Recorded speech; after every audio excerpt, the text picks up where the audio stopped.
Hey folks, welcome back to Gaming Garbage, where we take a look at games, chat about the gaming news in the industry, and of course, stream for fun. Today we're doing a State of Gaming. This is where we do deeper dives on the channel. And we only do these every so often when there's actually something to talk about. It's not like they come out at a regular interval, but they are definitely deep dives. These are either in a company or on a game or a type of genre or game design, something like that, right? And it's to bring it to your guys' attention and two, partly just to have a discussion. Now, we're looking at the three different main console companies: PlayStation, Xbox, and of course, the Switch or Nintendo. And I'll eventually do Nintendo. We did PlayStation already. I will link those down below if you'd like to take a look at them.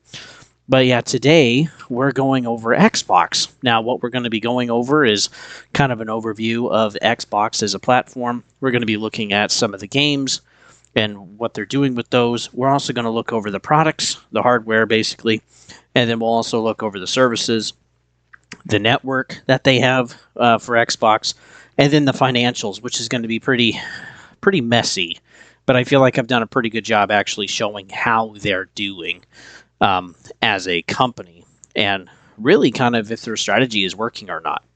And that's really the thing that I think a lot of us are pretty curious about.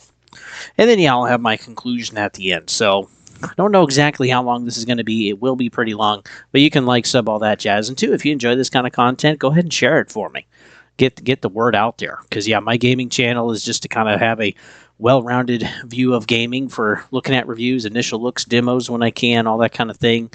Doing the news once a week, having some playthroughs, some games just for some fun, and then, of course, having the States of Gaming. So let's go ahead and get started. So, of course, we're doing Xbox this time. Okay, we already did PlayStation, but Xbox got into the console race back in November of 2001. Man, that was so long ago. Basically, too, they also had the big launch of Halo. We know of some of the other IPs, but like Halo was really the big one for them, and Forza ended up being another one down the road. They also launched Xbox Live in 2002, so a little bit less than, well, roughly around a year later is when Xbox Live actually came about. And of course, you know, to have it come out so closely to the actual launch of the first original Xbox, it had to be planned that way. There was definitely a much bigger gap between like PlayStation and between when they started actually having PlayStation Plus or some other type of a network service, right, where they started having you pay for multiplayer. They were one of the, you know, they did hold out longer than Xbox did, and Nintendo was the longest one. But yeah, I guess you technically don't really have to pay for Nintendo Online if you don't wish to, which is nice. But yeah, paying for multiplayer kind of sucks, but hey, it's where we're at unless you want to play on PC. With the Xbox 360, that launched in 2005. So it was only about 4 years between those two generations, which is feels incredibly short today. 360 was also the best console that Xbox had. It was also when they introduced the Kinect, which did not stay around. There's also legal issues with that too. But the big thing we remember with 360 was the games. I mean, that really just kind of blew up for a console. But still, they didn't even reach over 100 million consoles sold, even with the 360. And I think the thing that really held it back was the Red Ring of Death. And that was frustrating. And then, too, with some of the stuff not really being built into the console at the time, they did have other things like the network adapter that you actually had to pay for. And I think that back then was $100. You know, we're talking like 2008, 2009. It was pretty expensive. So, yeah, there's some nickel and diming going on. And that was quite a bit. But yeah, the Red Rings of Death, that was the worst thing. Basically, there was an issue with the motherboard, and it would overheat, and then it would melt the solder. That was the problem. So it kind of started flashing, hey, there's kind of an issue, there's kind of a problem. But if the damage was too big or too much, basically, yeah, your console was fried. It was messed up. There's no way to, you know, basically put back that soldering that needed to be. I guess you could, but this was really a design flaw. I forget how many units this affected, but it was a lot of units. Okay, you were definitely taking a risk, even just buying a new one, possibly getting the Red Ring of Death. And two, a lot of people, you know, took the time to understand how to protect their console because, yeah, heat is a killer to any electronics.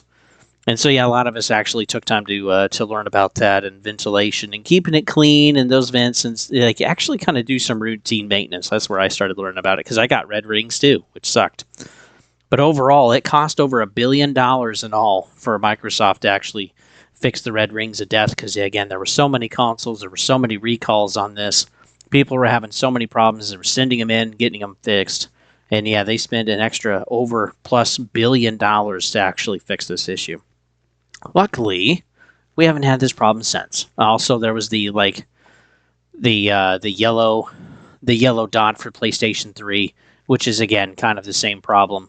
It was just overheating, and yeah, both of them had the same problem, which was pretty frustrating. Yeah, the 360 is probably seen as the best console because again, the games were so good, and there was a lot of stuff coming out that was wonderful. We had new IPs, we had other IPs that were continued on. There was some real pushes with that generation, and yeah, people loved it.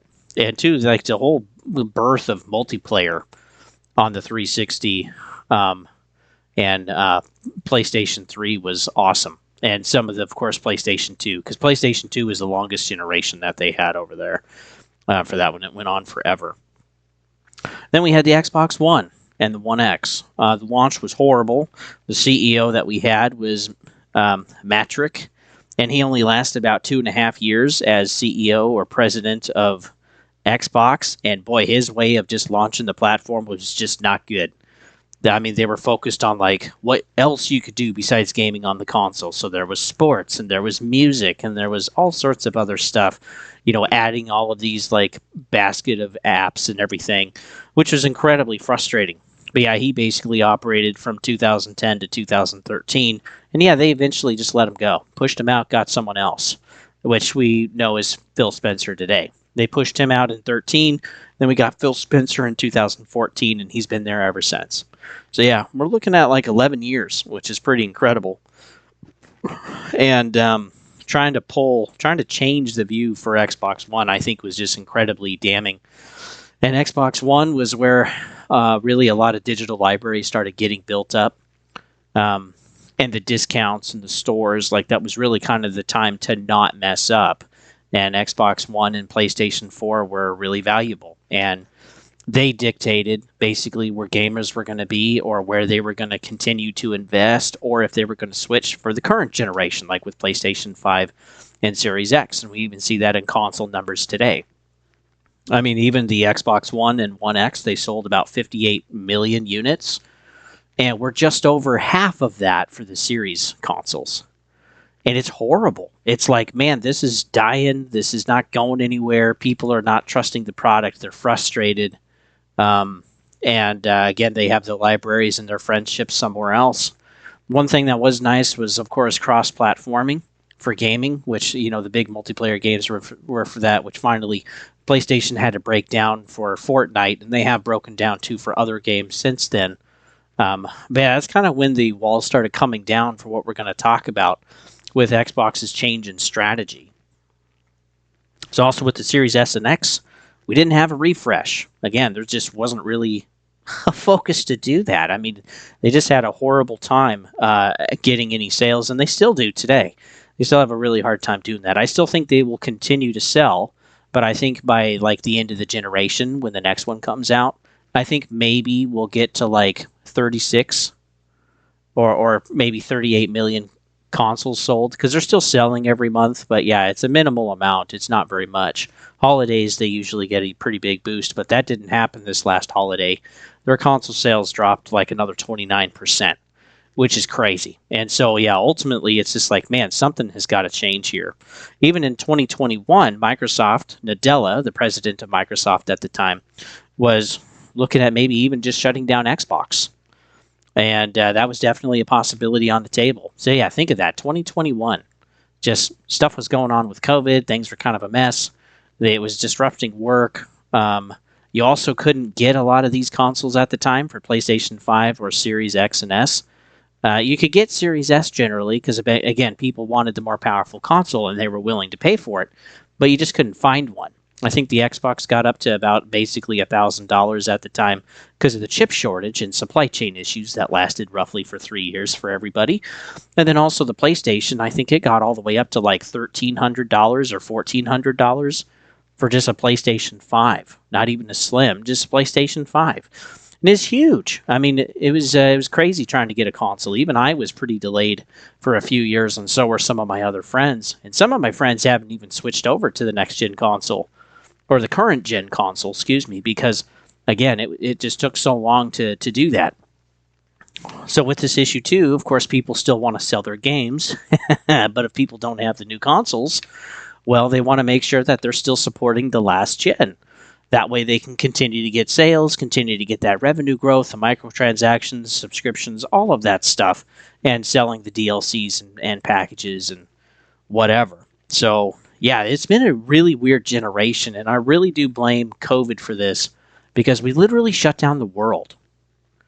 And people, too, didn't have to go to work because they were being paid by their governments basically to stay home if they paid taxes. So, free money, free grants, free loans. A lot of money out there to start new businesses.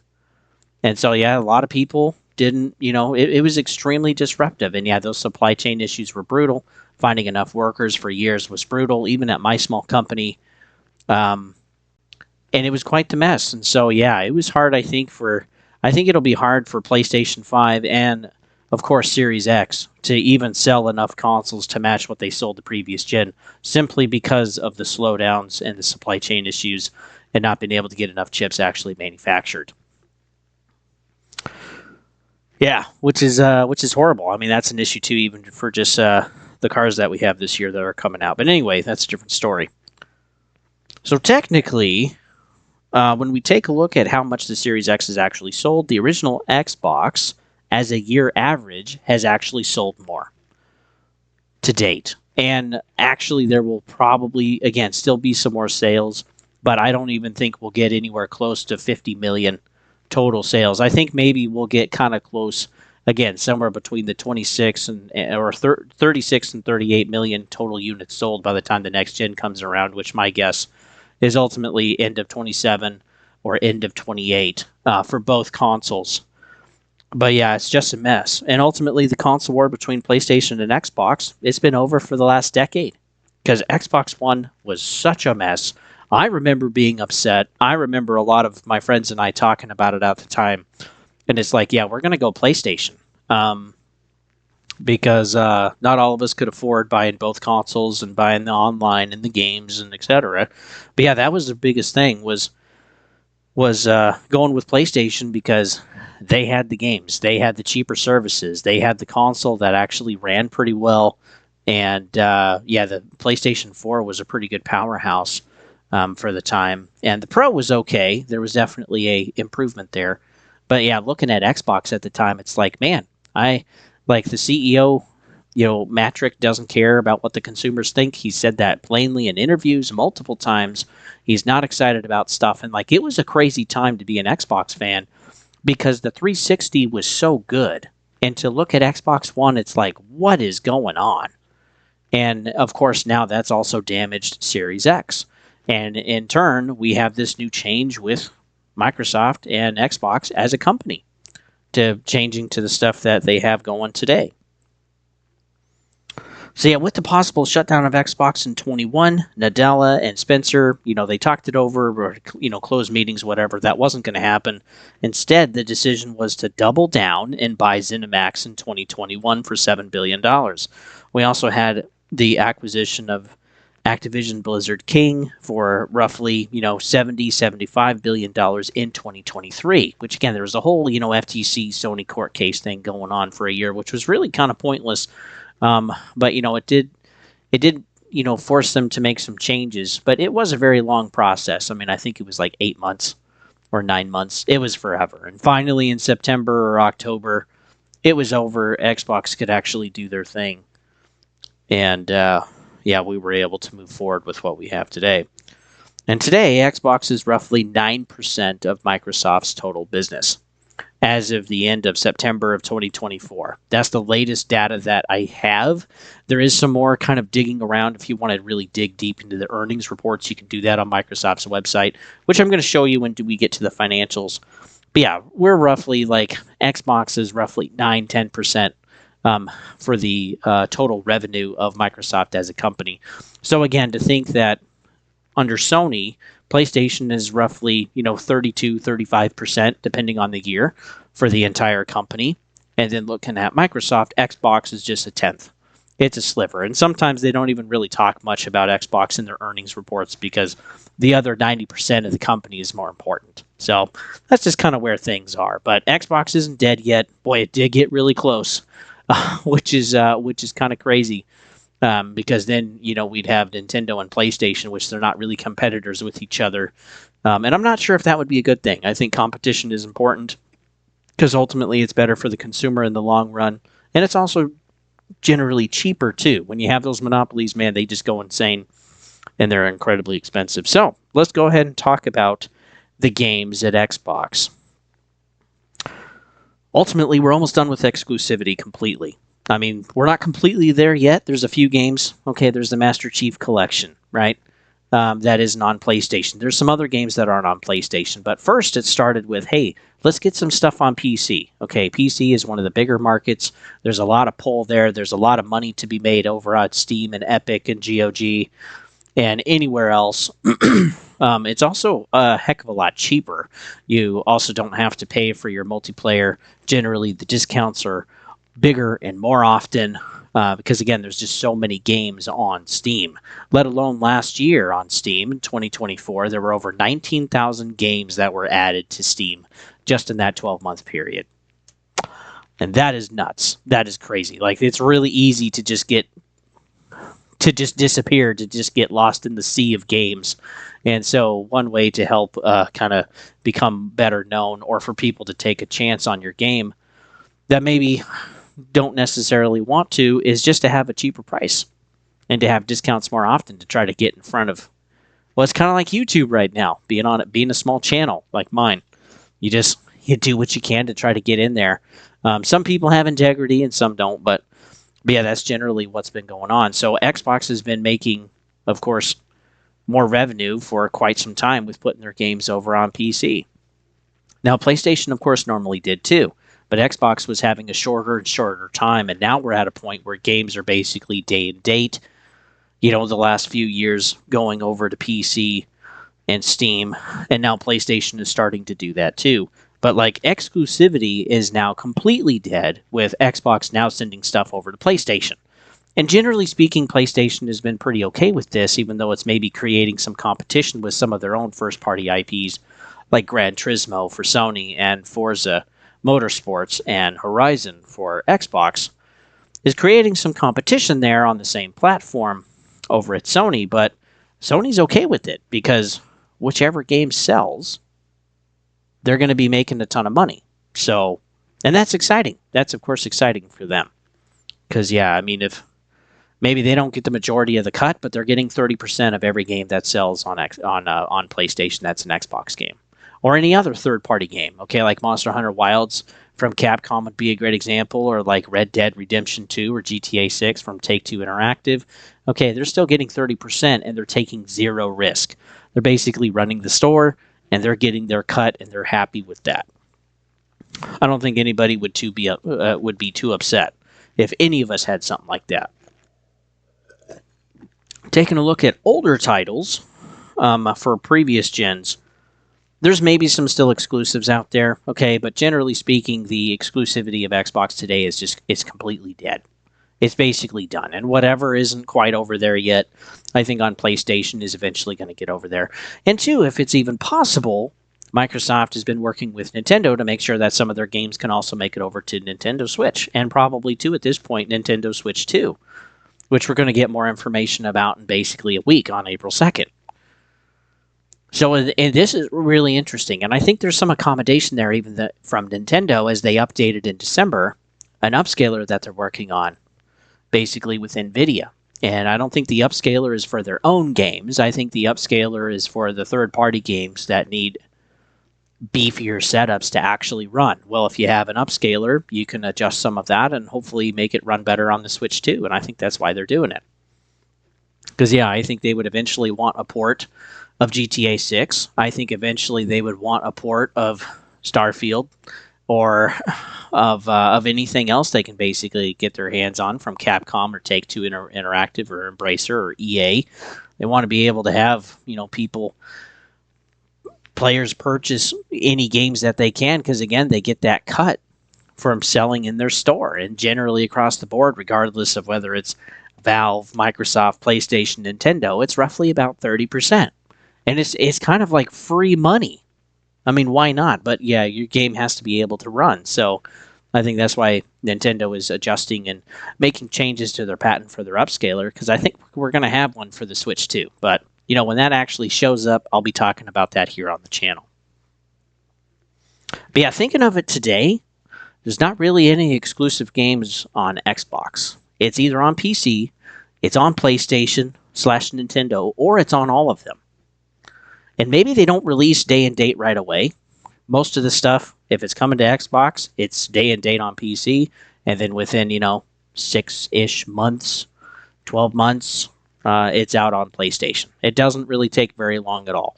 And it kind of keeps that hype going, it keeps that excitement going, and people enjoy that.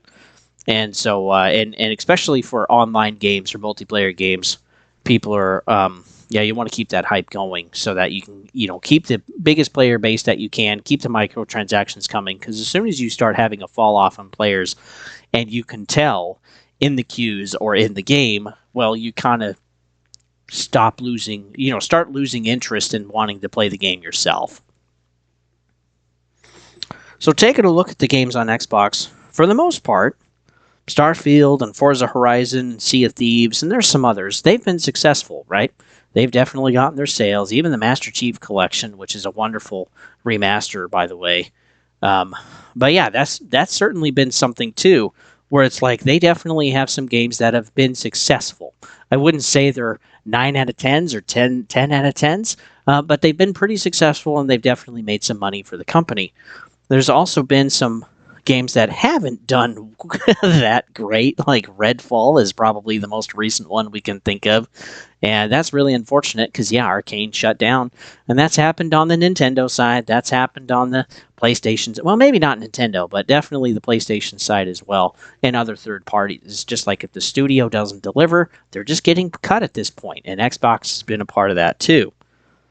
But yeah, when you kind of think of like Xbox games, there's not really, besides Halo, there's really not anything else that really comes to mind, generally speaking.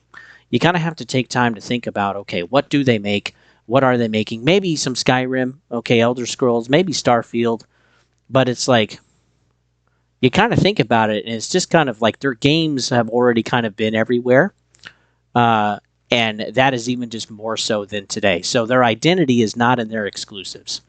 That's for sure. And we're definitely at a point where this is becoming incredibly important to understand, because I think this is really going to change stuff for PlayStation, and not just PlayStation. I think it's going to completely change the market this decade. And by the time we get to the 2030s, I think gaming is going to look pretty different with the next gen stuff. And we'll have to see what happens with that. I'll be covering it here on the channel. But yeah, certainly for one, Doom is pretty well liked. That's another one. We are getting some other future games that are getting some reboots or additions finally to some of these IPs, like Fable and Gears of War E-Day, but these will also likely be coming over to PlayStation, and very, very much so over to PC, probably even day and date. And maybe at some point, if they are able to run on the Switch too, probably over at Nintendo as well. So everyone's going to be getting these games, and again, it's all about money, it's all about the sales and getting your game out there as often as you can. But ultimately, Xbox finally feels like they're hitting their stride with their better games. They've been pumping out some serious stuff.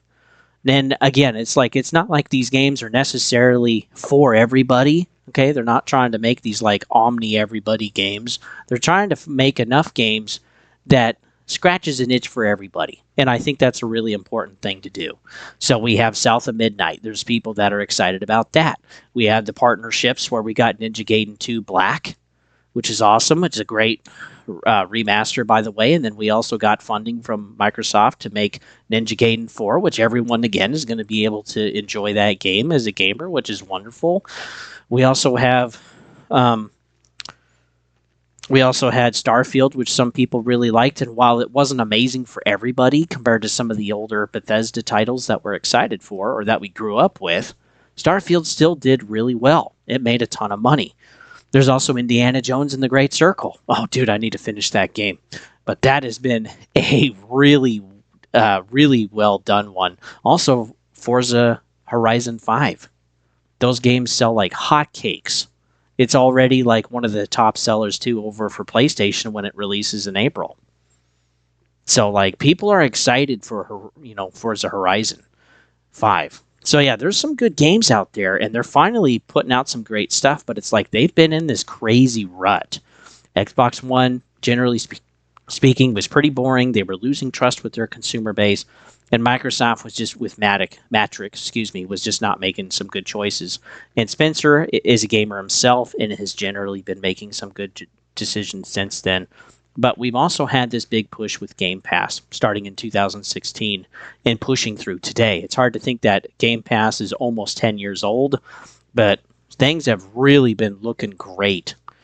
Even with the funding and moving of the studio for GSC World, to make Stalker 2 for Xbox. And to say thank you, it looks like they're not even going to make a version for PS5, which I think is a bummer because I want people to enjoy that game. I eventually want to finish that too someday.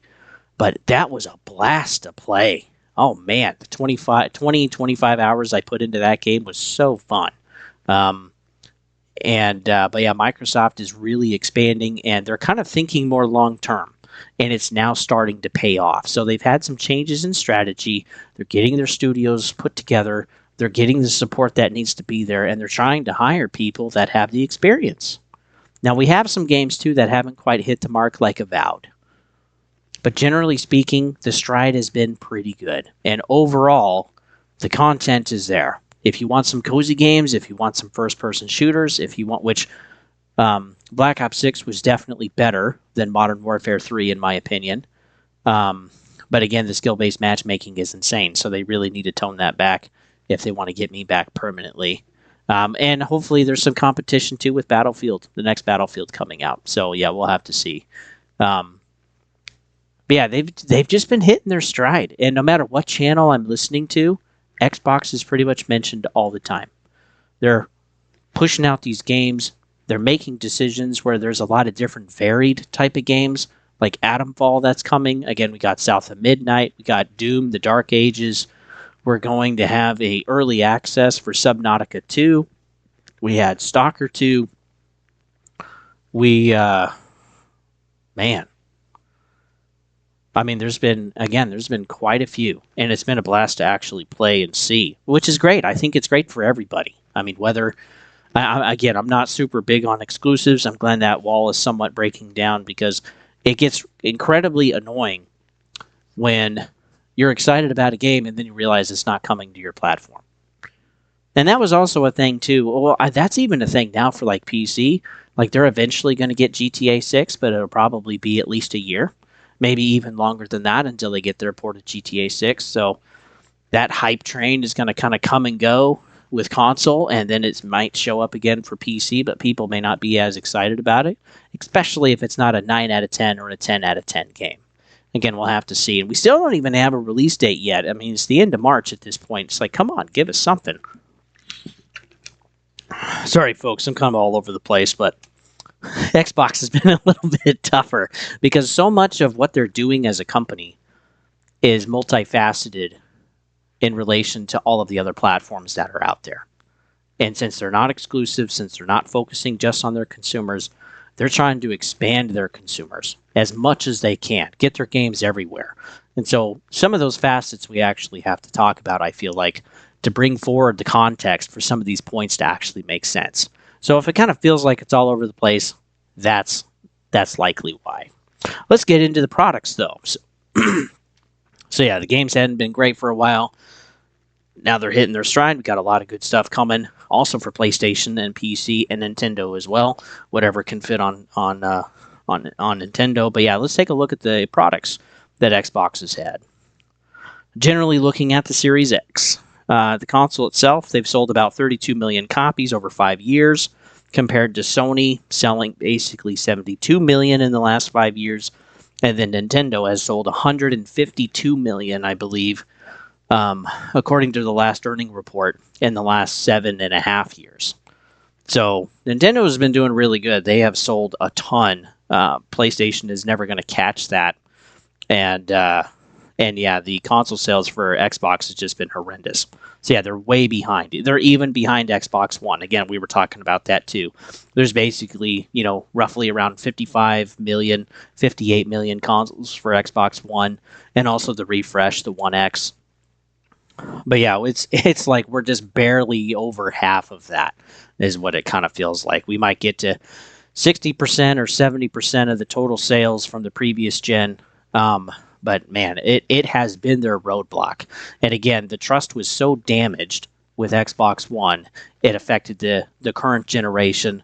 And then we also had the supply chain issues, the chip issues, just the freight getting from A to B.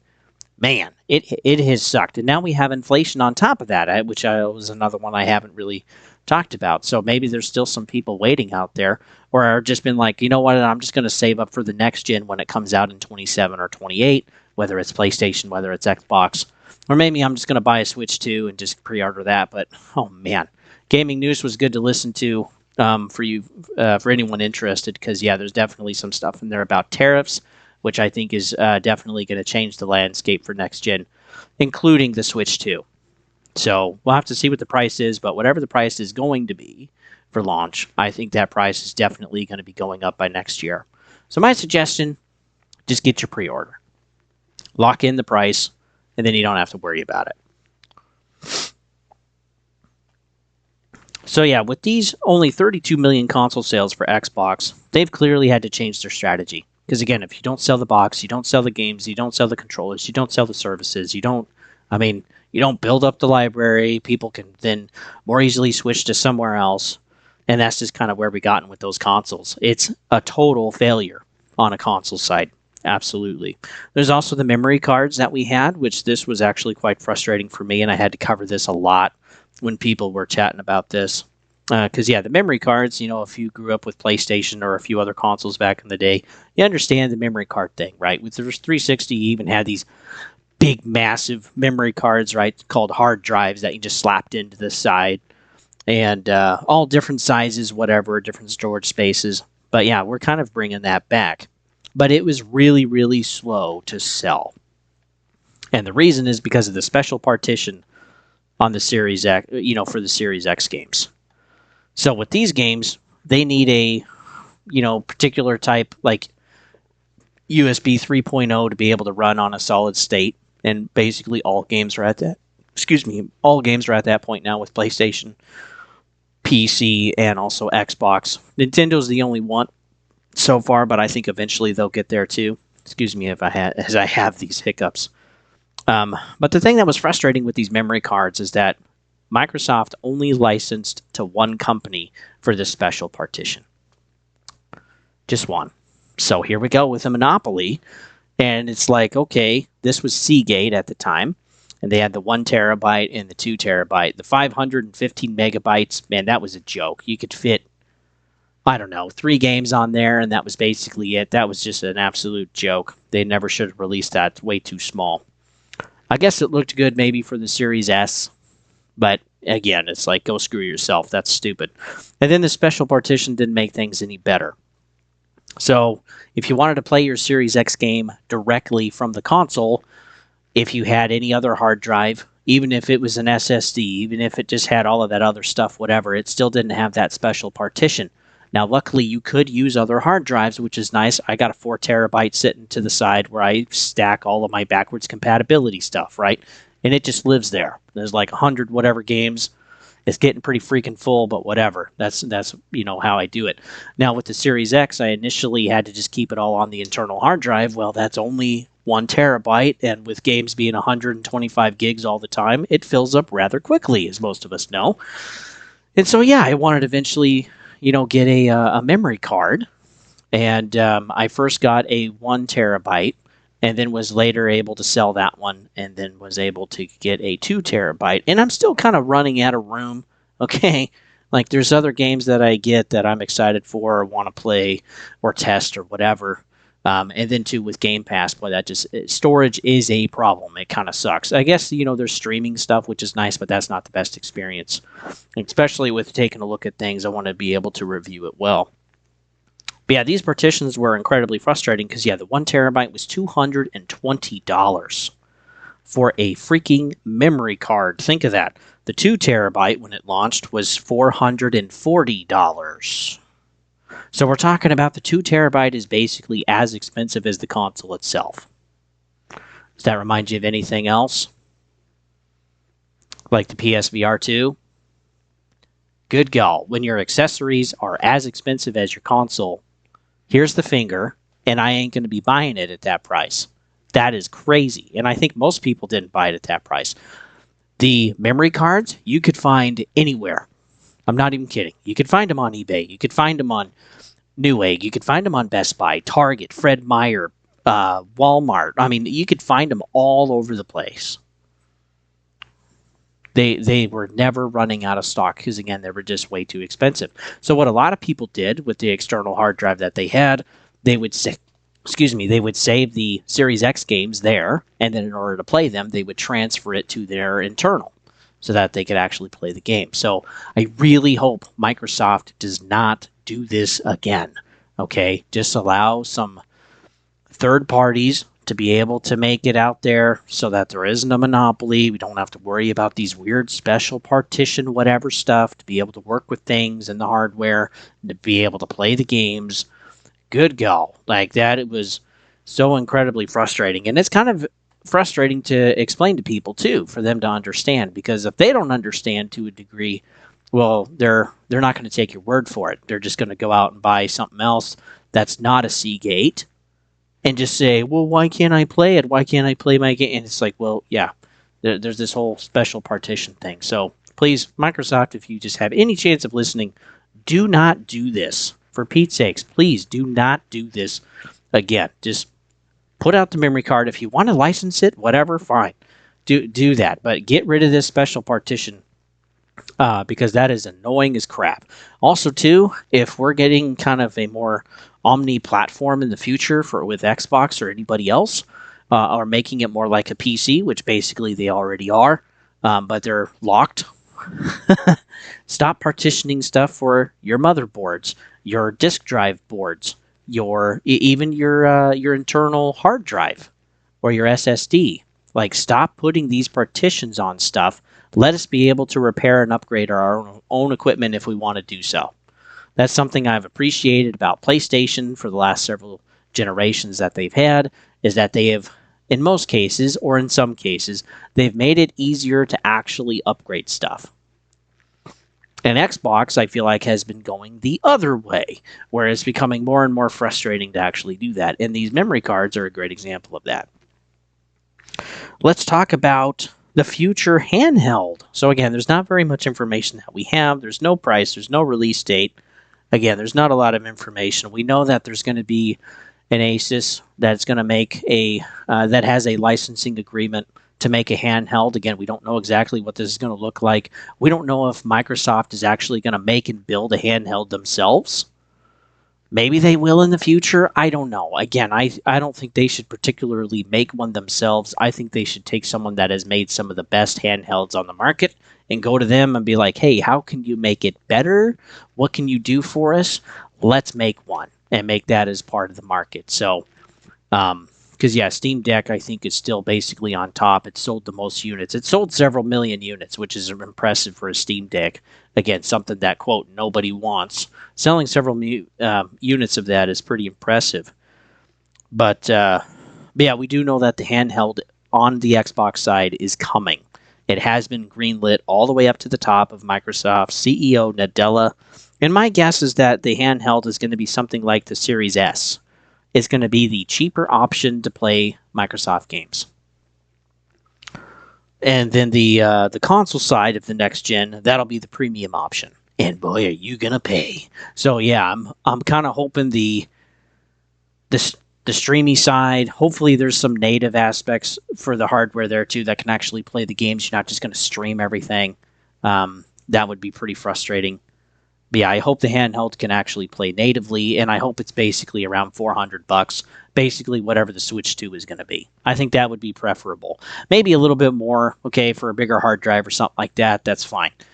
And then, yeah, the console for next gen would basically be the premium option, which, yeah, we're probably looking at 600 plus. Some people are even estimating around $800. I would be okay with paying $1,000 if I could actually play native 4K resolution at a consistent, not jumpy, but really consistent, basically locked 60 frames. I'd be willing to pay $1,000 for that, because upscalers are a whole nother thing, which I can get into later in a future video. But yeah, ultimately, I don't think they're good. So I want to be able to pay for the hardware that I can have the best experience on, and that's running it natively right there on my physical stuff. Instead of the upscalers helping, instead of the streaming helping, instead of AI doing its thing, it's like, just please, just give me the actual hardware to play my stuff. That would be great. But yeah, we'll have to ultimately see what happens. Also, too, with the handheld and with the products for the Xbox side, we didn't have a refresh. They basically took the Series X, took the hard drive out, and made the hard drive, the SSD, bigger. Ta-da! That's it. That was the refresh that we got. I'm saying on the channel back then, it's like, yeah, I don't really think we're going to get one. I don't think we're going to get a Pro version, okay? Because they're already not selling their hardware. Why would they make something else they're not going to sell? Doesn't really make a lot of sense. There's also no VR. And that was confirmed actually from Spencer several years ago. There wasn't going to be any VR at all. We also really don't have any special headsets. We don't have special earbuds to sell. We don't have like a Portal yet. Okay, we're eventually going to have that handheld, which is going to be made by some other third-party manufacturer. And yeah, we'll probably wait a few years for that to actually get that in our hands. So as for products, it's basically the console, the memory card, and then whatever information we actually have today on the handheld. And that's pretty much it. They're not trying to convolute it. They're trying to make it simplified. Again, their hardware doesn't sell, so why make a bunch of it? Just actually sell what you can make and provide the optionality. And I think that's what they're doing. We do also have confirmation that the next-gen console is coming. And exactly what that's going to look like, I'm curious. But I think I'll save that for another video, too. Let's talk about the services. Boy, yeah, this is going to be a long video, isn't it? Oh, well. The services, in my opinion, if you like more for less, the services are a massive value for the actual player. So let's talk about Game Pass. This is the big one. So again, started in 2016, provided access to games basically. Started with 100 games, and now, today, we're at over 500 on Ultimate, and we're also over 400 on PC. Now, the great thing is that if you have a PC or a laptop or whatever, if you pay for Ultimate, $20 a month, you also get the PC Game Pass for free. Like, that is just married in. I actually thought they were separate for quite a while, but no, that's not the case. So I'm actually going to shove probably the Xbox app on my or Game Pass app here on my laptop so that I can see what the other games are on PC and at least take a look at them or have that as an option if I choose. If I choose. But I do think that's really cool because that makes it a little bit easier to swallow, at least for some of us, at $20 a month. That is getting pretty expensive.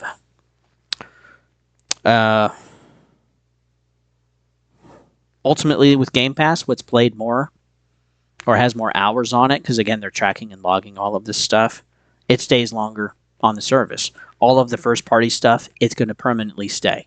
So all of Bethesda, all of Obsidian, whoever else they got, everything is going to be on there forever. As soon as it launches, it'll be permanent, so that ain't going nowhere.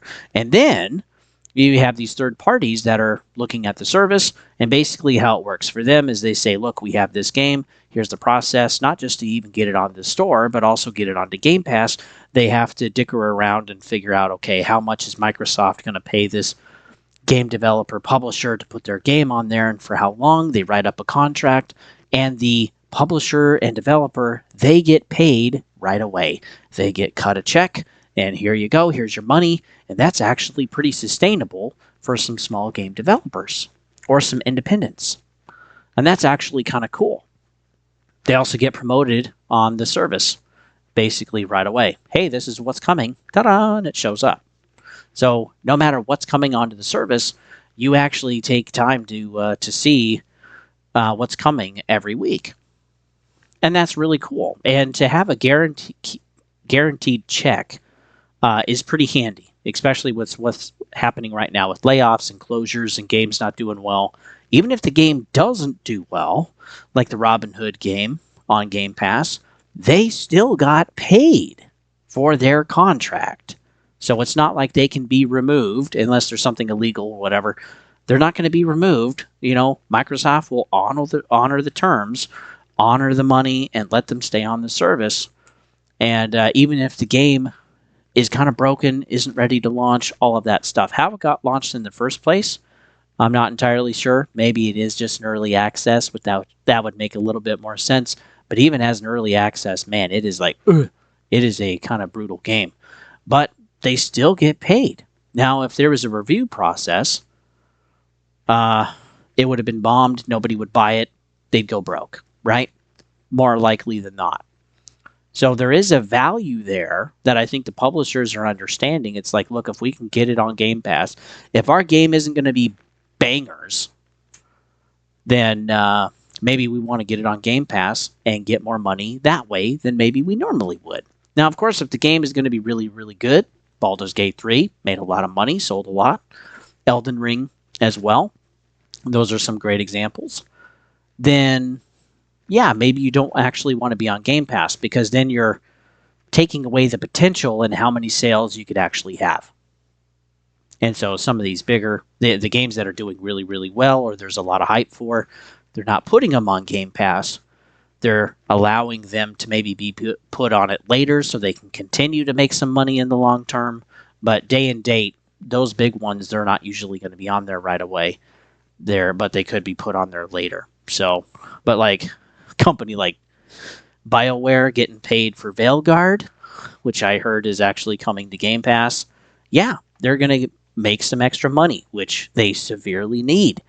And but hopefully they've learned their lesson as they're working on Mass Effect 5, and they're not going to mess that up because, oh man, I'm going to be screaming through my mic if they do that. I'm going to be pretty freaking upset. Also, too, with Game Pass, there's the EA Play service. So EA games you don't get right away. It's the cheaper version of their EA Play service. But again, whatever comes to EA Play, you get it for free right on Game Pass. So Football Club, Battlefields, I don't know, whatever else they make. NHL, Madden, all of that stuff. It shows up on the service. They determine, EA does, they determine when it shows up, but when it shows up, it stays on the service, and you can actually play it for cheap, basically for free, and that's actually a great deal too. And again, if the game maybe isn't worth full price, you can just wait for the service, and that's a nice thing too with Game Pass, or with Ubisoft Plus, or EA Play, or anything else, is you can pay for a month, see if you like it, and if not, you didn't blow $70. That's kind of handy. So, yeah, there's actually a ton of value there for Game Pass. And, well, we're going to get into those numbers shortly. But let's keep talking about the services. The streaming library. Basically, this grows every month. The idea of games to stream off of the service, if you don't have the hard drive space, if you don't have that uh, you know, special partitioned micro or memory card, you can just stream it. Again, of course it's not the best service. Okay, you need to be able to have a certain amount of megabits per second to be able to do that. There is, of course, some lag time in there too. But like I've played Black Ops 6, it's worked pretty good. I've played Power Wash Simulator, Among Us. God, I'm trying to think of some other games. Some of the Battlefields, they work okay. Like, it's not the best experience, but again, it's there if you need it. And this makes it pretty accessible to be able to play on whatever you have. Your console, your mobile device, your tablet, your handheld, your TV. I mean, you can just stream it, and there you go. And this breaks down the barrier for AAA, AA game experiences to not needing the hardware to actually run it. They run it for you. They send you the data. You're playing the thing, and it actually works pretty dang good. It's still not perfect. Again, the best experience is native locally on your hardware. But if you can't afford it or don't have access to it, you can still play your games. And that's the whole point of this streaming thing. Also, too, what they're doing is also a Play Anywhere service. So these are games where you just buy it once, and now you can spread it over as many devices as you want through the app, through the hardware, through the whatever, through the OS. And they got 1,000 of those games now, which is nuts. Again, you just buy it once, generally speaking forever, because it's in your library, and that thing is going to travel with you till the end of freaking time, baby. It's going to last longer than you will. But I think that's great. Again, Play Anywhere. Coupled with this, there's also cross saves. So switching from console to TV to phone, your save goes with you. Again, this is not a perfect service. Let me drink some water here. This is not a perfect service. There are still some people for some games that are having some issues with their saves being corrupted or their saves being deleted. Okay, and that's frustrating. So yeah, it's not a perfect thing, but it's still something that they're working on, and I haven't tried it personally, but it's just another cool caveat, another feature that they're adding. So again, the whole goal here is any game on anything, anywhere, at any time. Like, it's not the box that holds you back anymore.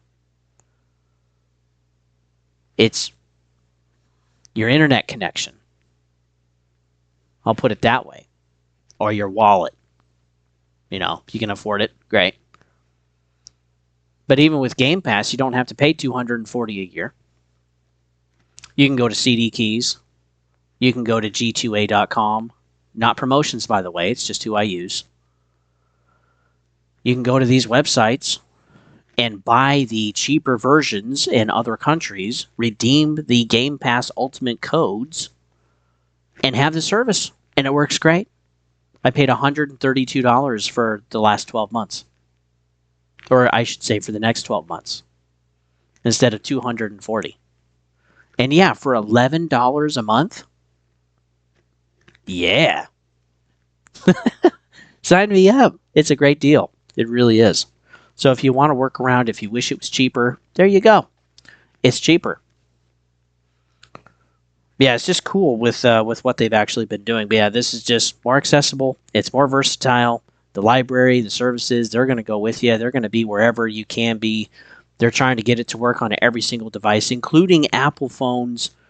They're working on that and launching a whole new service app called the Xbox app for Androids, which Google has put a stay on that. But again, it can't last forever. Stays are temporary, so eventually that's going to happen. They're showing up on more TVs. You got the Roku service stick. You can just plug right into your TV. You have the console if you want. You have the tablets. You have, you're all of the PCs basically that are out there except for Macs. Xbox is becoming everything, like a virus. It's just going all over the place. But yeah, their services create tremendous value.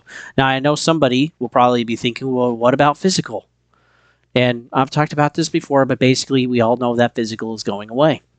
Even having the physical doesn't guarantee you can play it offline. Even your single player games. So physical is just, it's already dead. Just hasn't been realized by everybody yet. And while I am sad about that, I have my own personal physical amount of stuff over there to my left here in my living room. I'm buying the games that matter to me in physical form when I can. But otherwise, I don't need to buy every single game physical. I just want to play it some, I just want to test it, or I just need to play it once, and I'm good. So just paying for the access is fine. And that's what everyone else is basically doing too. If you buy digital versions, you're supporting the digital market. And roughly today, it's broken down a little bit, but like PC, it's 100%. There aren't physical copies anymore. If we take a look at Nintendo, we finally blipped over 51% of the sales on the Switch for last year were all digital. 51% were digital, 49% were physical. Man, that ain't good. That is not good. PlayStation is around 80%, and Xbox is around 90% digital sales. So it's all gone the wrong way. Like, there is no way coming back from this. This is a permanent change. It is happening, and it would not be the hill I would choose to die on. I can still go play these games. I can still have a fun time, and it's great. Okay, let's continue on. We're trying to get through this here. Oh yeah, let's talk about the future of Copilot. This will be another service that'll be coming. This will basically be a helper, a guide, and I do think this will be pretty interesting. I don't think everybody will use this, but like if you use some type of AI to help your workload be easier or be faster, or to look up some search ideas with Copilot or Gemini or Groku or whatever that other one is, or Grok. I think it's Grok. Yeah, Copilot for gaming. That's going to be pretty interesting. And while I think some people will stay away, some people will use it when they absolutely have no other choice. And I think, too, there are going to be people that will use it pretty regularly once it becomes normalized, just like everything else. I mean, think of the cell phone versus the library. Think of, I don't know, having a car payment instead of just saving up and paying off the car. Think of the internet. Think of the all of the robots and the software that we use today instead of actual hardware to do stuff, or machines. Yeah, like there's definitely been a lot of changes, and I think this is just another one that's coming, whether we like it or not. I think upscalers is another thing. Instead of actually optimizing the game to run 4K at 60 on your whatever, we're just going to use upscalers just to get it out there. I don't think that's good either. See, ultimately, Copilot for gaming is just going to be another guide. It's like ChatGPT, and you can ask it stuff for Minecraft, for League of Legends, for, I mean, whatever you're playing, wherever you're stuck, whatever you're doing, and it'll help you out. So it's basically going to pull from the internet, from stuff that's already there, and bring it to you quicker, faster, in one place. And I think that, too, is really going to be interesting because that'll have an effect on gaming channels, articles, news sources, because again, it's going to pull that same information and bring it to you. But now it's all in one place. It's easier to use, it's faster, it's more accessible. That's really going to be interesting. So what I think is to kind of combat that in the future, channels and articles and publishers and whatever, they're basically going to be paywalling that information. And that's going to hurt sales too. So like the views are going to be ultimately taking away. Maybe by next gen. We'll have to see. But like, the views will be taken away from channels and they're going to be put over at Copilot. And again, since Microsoft is so far a small part of the gaming community, generally speaking, at least on the console side, it may not have a huge impact yet. But if Nintendo does it, if PlayStation does it, if Valve works on doing something like that, I mean, why not? The sky's the limit, baby. And companies want to be competitive, make it better, do better, more accessible, more options, higher quality. Well, maybe not higher quality. That's kind of debatable. But yeah, generally people go for what's easiest. And if you can just hold a button, get some help from Copilot on your gaming, that's fast. That's nice. And You can ask as many questions as you want. You don't have to look up videos. You don't have to, hey, welcome to my channel, blah, blah, blah. We're going to get a word from our sponsor. You just get it directly. And I think that's going to be pretty disruptive when it's accepted. Might take a while, but I think we'll get there. Let's talk about the network. It's big. It's bigger than we think it is. Xbox, as of right now, monthly active users over at Statista, 150 million. There's a ton of people playing on the old hardware.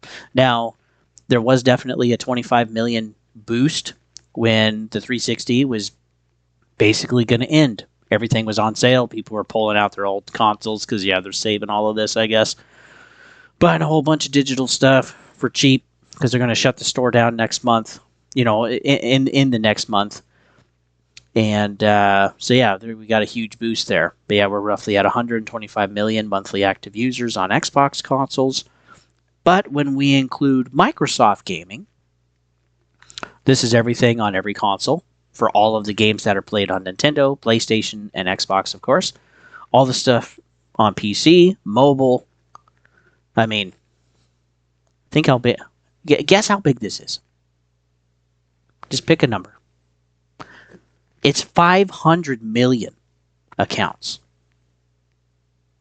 To give you some perspective, Steam is 132 million. Maybe 135 million now. Monthly active users. 500 million.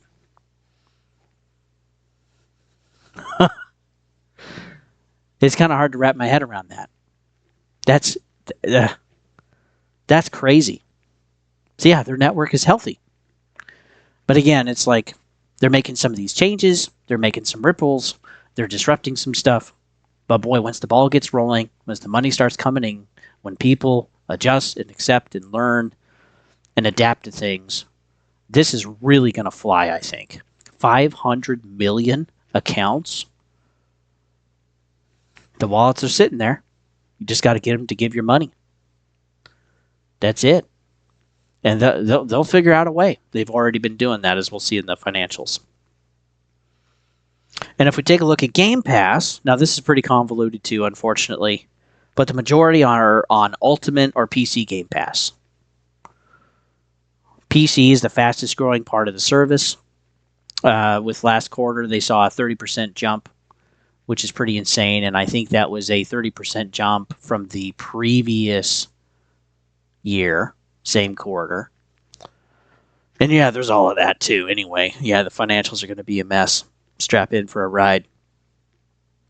The last official number that we got was from Sarah Bond in 2024 in November, which was 35 million fully paid subscribers. Using percentages with what we've gotten, we're looking at roughly a total of 45 million users between console and PC at this point. And this isn't growing the way they want. It's not as much as they want, but it still is actually growing. And what's interesting is that this growth is a little faster than what their console sales are. And this is nuts. So, and two, when we're looking at console users, this is something too that's important to look at. If you look at their past slides, like in 22, okay, they say, like, they have things broken down for console users for fully paid on console or on Xbox, right? And then they have a separate number for PC. And then those two numbers also do not include those that are just paying for like Xbox Live or Game Pass Core at this point, which is what it's called. So there's a lot of people actually that are paying for Game Pass. There's quite a few because, again, they're separating the fully paid, which is console, and they're separating the PC Game Pass. Now, some of those, of course, could maybe be the same accounts, but again, those are fully paid subscribers. So I'm assuming those are separate individual accounts, not the account on your Xbox and console that are paired together. That would still be one account. That's how I'm interpreting the data. So when we look at that, they're basically at a minimum of 35 million on Xbox, and then we're looking at 15 million with a growth of 30%. So we're looking at like 19, 20 million now, which is crazy. Like they're making some serious money off of that service. They're making billions. I think they're almost at $10 billion now. And again, that doesn't even include those that are paying for multiplayer. So yeah, there is a ton of people actually buying the service. Now, are they profitable? In total, they're somewhere between 10 and 15%. That's okay. Not great. It needs to be higher than that. But they're still working on that. Because, yeah, when you buy, Activision Blizzard King for $70+ billion, that's going to put a chink in your armor a little bit. And yeah, if they can get more to convert over to PC, if they can get more people that are Roku, if they can get more people that are on mobile, getting Game Pass, if they can get more that are logging in and buying the Xbox or whatever, which even looking at shelves now, it's like the Xboxes are flying off the shelf where I am at Walmart, and which is interesting. Plenty of PlayStations there, but yeah, not a lot of Xboxes. And yeah, that's kind of surprising, actually. Don't expect that. But yeah, it's possible to do something else is going on there. But yeah, Game Pass is huge. That is their big thing that they're really pushing, again, with all of the other services and features that they can squish in there. So yeah, their network is massive. Ultimately, they're just going for internet users, which, yeah, there's over 5 billion of those. And with 500 million accounts so far, estimates are, they're roughly at 10% of internet users right now, which is more than anybody else. Taking a look at it just for some contrast, Steam is 132 million monthly active users. PlayStation is, I think, 120. I think it's 123 million monthly active users. Nintendo is 129 million monthly active users. So yeah, 500 million for Microsoft Gaming. That's crazy. That's massive. Okay, this is going to be the fun one. Let's talk about the financials. This is all just going to be kind of off the cuff too. I don't have anything really written down for financials because, yeah, it's such a mess. But yeah, this will be interesting. Okay, so I got a bunch of tabs here. I'm going to try to make this as nicely presented as possible. Let's go ahead and dig into this. Let's see, do I need that? No. Okay. So their financials as a company. I really like to show this because it shows their Xbox Gaming quarterly revenue. This is by TweakTown, and they do a great job digging into the earnings reports for a bunch of stuff, and one of them is Xbox, and they present it pretty well with their charts and stuff, and so yeah, I love their stuff. So yeah, these are quarters. The colors are by year, and as you can see, pretty steady. Okay, we had a bump there, decreased in 2020. Again, that was like COVID and some other stuff going on, which is kind of a mess for a lot of people. And then we saw that growth because, again, stimulus checks, generally speaking, and then that any time there was hardware, it was selling because there just wasn't enough of it.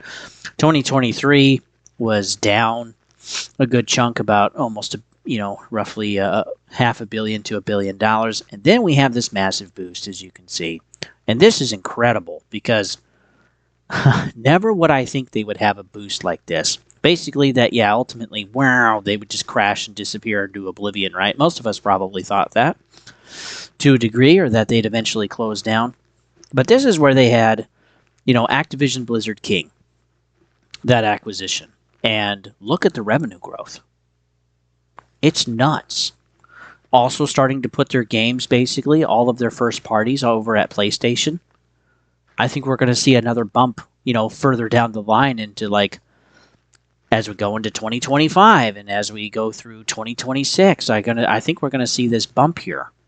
Because, again, Indiana Jones is selling really well. It's one of the top pre-orders, and also Forza Horizon 5. So that is going to be interesting. Elder Scrolls 6 and the next Fallouts, they'll probably sell pretty well too. And again, those are made by Xbox, and they're going to be over at PlayStation. So, and PC and Nintendo eventually, and wherever else they can put it all. Because again, they want the money to come in. So yeah, I want you to remember this while we're going over the financials of the company, because this is a pretty good increase. This is roughly, like a 40 or 45 degree incline compared to what's kind of been normal. And this big one that we're seeing each year, that's the holiday season. So this holiday season was pretty insane. And when everyone started excuse me, talking about the financials about gaming revenue is going down 7%. Well, this is what was actually being talked about. 7 billion is incredibly hard to match. And it wasn't compared from the previous quarter. It was compared to the same quarter last year, which was holiday. And again, as you can see, this is the second highest quarter they've ever had for Xbox, going all the way back to 2015. So yeah, that's pretty incredible. Actually, yeah, 2015 would have dipped into 2014 a little bit. So this basically would be Xbox One, and then Series X would be in here.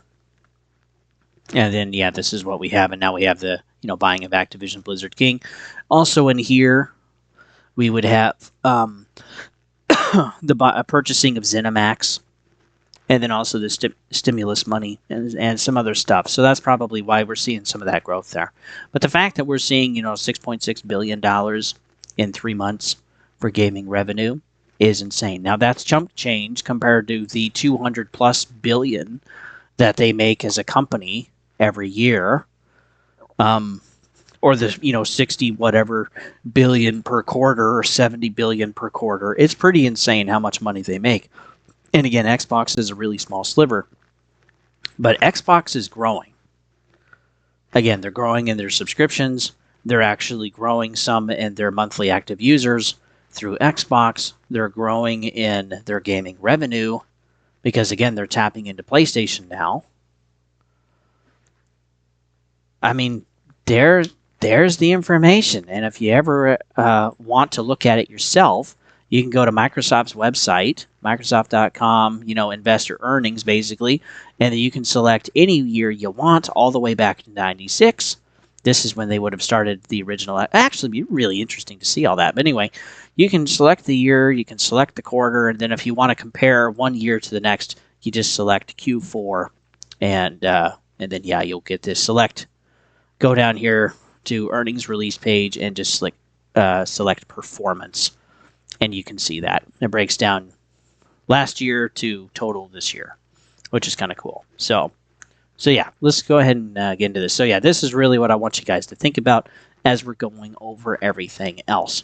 Now, again, a lot of the stuff we're going over, it's everything else with Microsoft. Okay, they have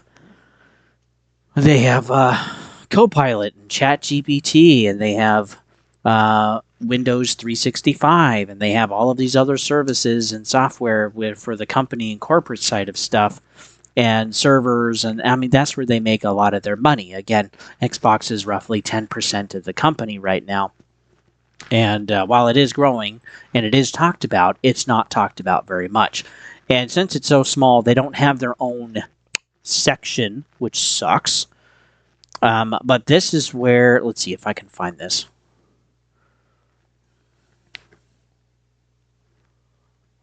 Yeah, let's see, it's in here somewhere. So this is what I want us to focus on, because this actually tells us where Xbox is when they're talking about all of this stuff. It's in the more personal computing revenue for gaming. And when we take a look at TradingView, not a promotion, it's just what I use, this is the more personal computing. So personal computing was $62 billion in 2024, which is a good chunk of money. And if we take a look at more personal computing, we actually get a breakdown here of like, this was the last quarter for them of 2024, which would have been summertime. I think that's summertime right there for the calendar year. But yeah, basically they had a 39% increase. Like, think of that. 39% increase from the previous year, comparing 2023 to 2024. 39%. Sony and Nintendo would dream of that. And again, the biggest growth for their gaming revenue was Xbox content and services.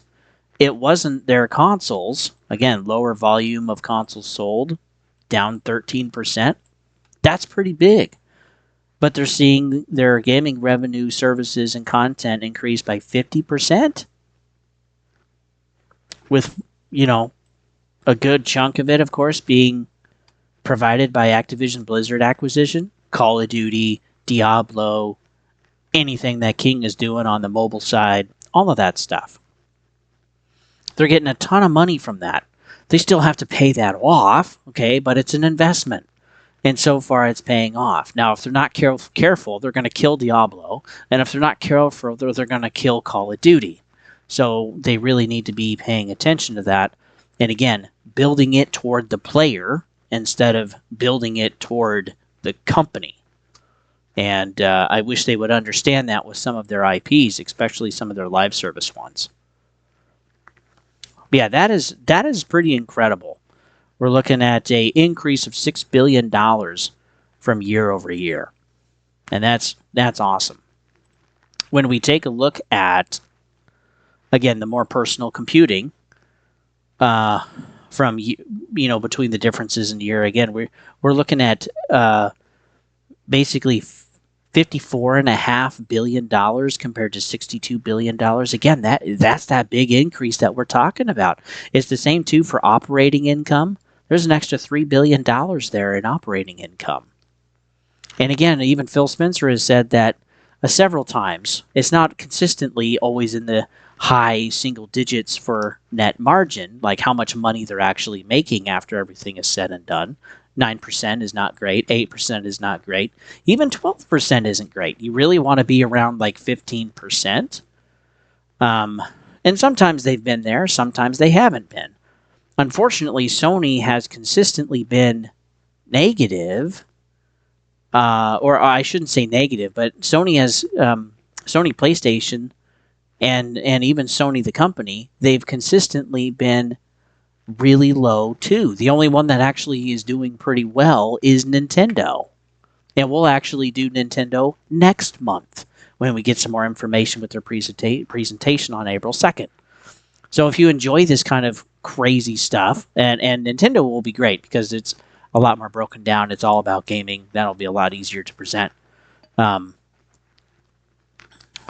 yeah, we got to look at that more personal computing. And when we take a look at the more personal computing for Xbox is roughly 50% to 65% of this category. So intelligent cloud and business productivity processes, that's all commercial side, commerce, corporate, whatever, right? That is, quote, Microsoft. And look how much money they're making on that stuff, too. It's crazy. It's crazy how much money they're making. But yeah, more personal computing, that's where actual Xbox is. And they're making some pretty good money on that. And when we take a look at, again, their growth as a company, number go up, baby. And when we take a look at their revenue projections, again, it just keeps going up every single quarter, every single year. Look at that. Look at that. Again, the revenue side, we're looking at more personal computing being the smallest piece of the big picture of what Microsoft is.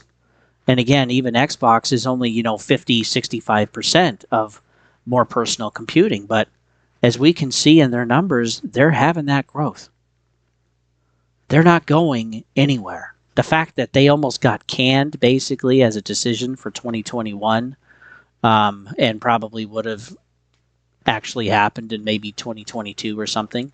It's incredible how close they were because, again, this is what they were looking at. They were looking at, again, roughly $3 billion a quarter, except for the holidays. And this wasn't great. This was the worst holiday that they had. Modern Warfare 3 was incredibly frustrating. But man, after that, the growth is crazy. And again, when we start looking at playing anywhere, you're not needing an Xbox, you can play on anything, and having more games going over to PlayStation and more games going over to Nintendo when they have those ports, and date on PC, the money they're raking in is insane. And even doing the math, this I covered in my PlayStation video, but even doing the math, the revenue that Xbox is making versus the revenue that PlayStation is making, when you take away the money that's made in console sales and you just focus on gaming revenue and services, they're almost the same. There's a difference of like $500 million for the last holiday. Think of that. Like, there's really not that much of a gap. $500 million. We're talking like $500 million. Tens of billions, hundreds of billions of dollars in these companies. And we're talking about $500 million. Xbox is accelerating. Everything is starting to go up for them. It's starting to look pretty good for them. Now, the issue that I do have is that all of their eggs are in one basket. So, if this anywhere, anyway, if this doesn't work, yeah, I do think Xbox is going to be canned. And I still think that's possible before 2030. Because their games have to be good. Their reliability and stability of their services has to be good. It has to also be affordable. And they have to continue to do that. And two, I think as well, when Phil Spencer leaves or retires, who's going to take over? That's going to be a really big deal. Because Phil Spencer has spent the last decade turning this thing around. And so far, it's working. So, and the sentiment right now with Xbox is, look at what they're doing for gamers.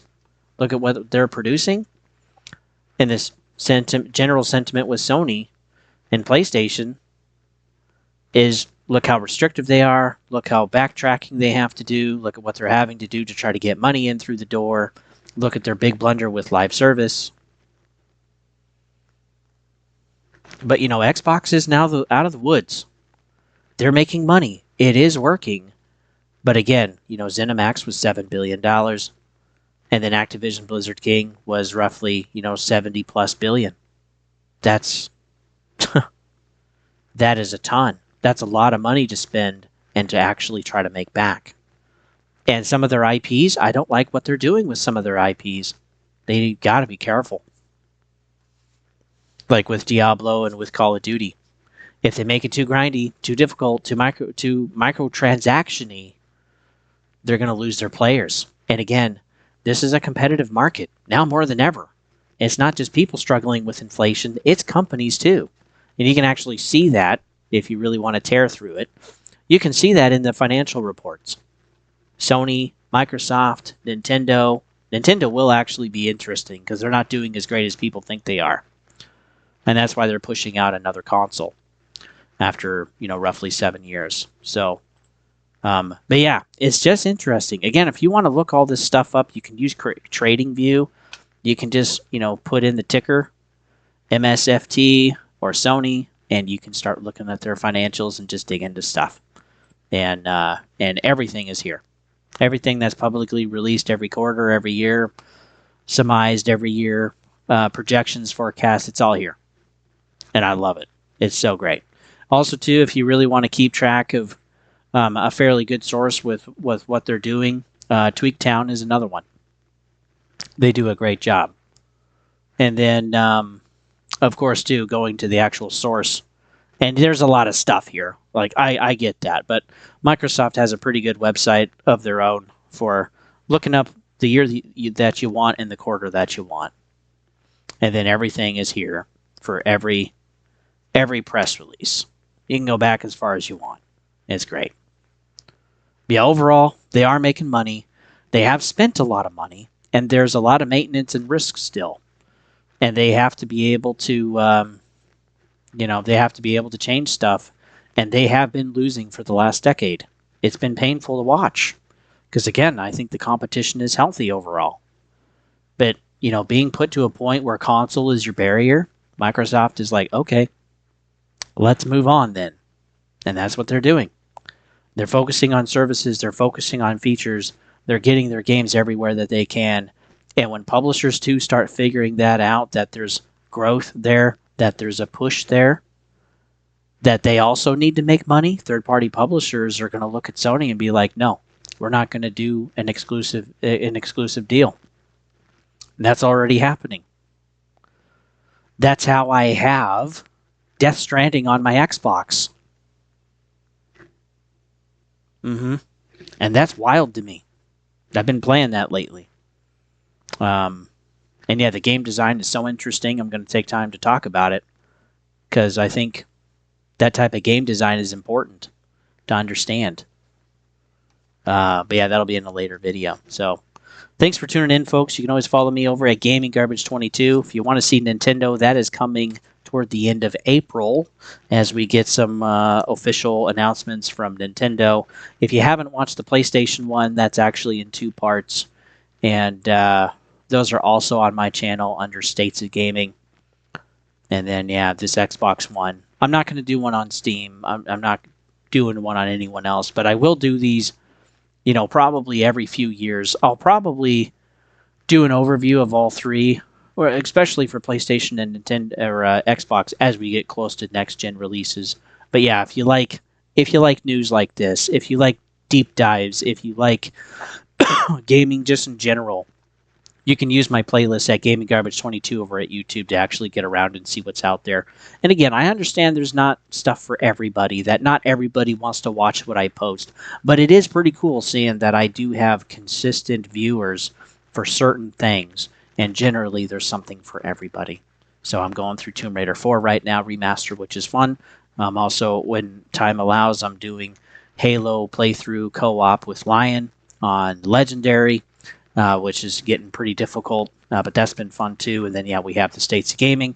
We also have gaming news once a week, just to, and that's an hour long basically all the time. But yeah, there's a bunch of stuff out there. Go ahead and take a look if you're interested. And yeah, if you, really like the content, help me out. Like it, comment, share it with somebody. I appreciate that. Folks, we'll see you guys on the next one.